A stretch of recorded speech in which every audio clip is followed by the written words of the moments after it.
Эх, заман құрғыр қуырап баратқанын көріп таң қаласың да. Ақша дегенде ач көз болғаны менен гөр болып қалғандар. Дүние дегенде дөдөй болып қалғандарға таң бересің да.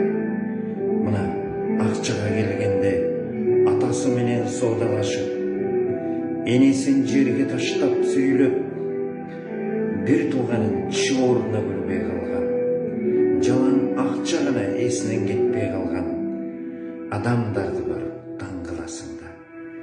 Ақша менен жүрген адамдар ақшаға байланып дөдөй зөөкүл болып қалады екен. Құдайын қарабай қалады екен ақша менен жүрген адамдар.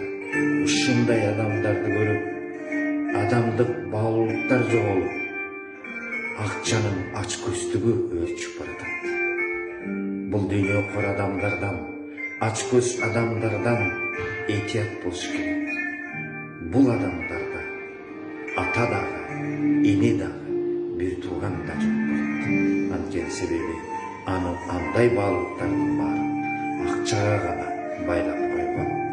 Эх, ач көз, ақчаның көзін ойлаған гөр зөөкүл дөдөйлөр.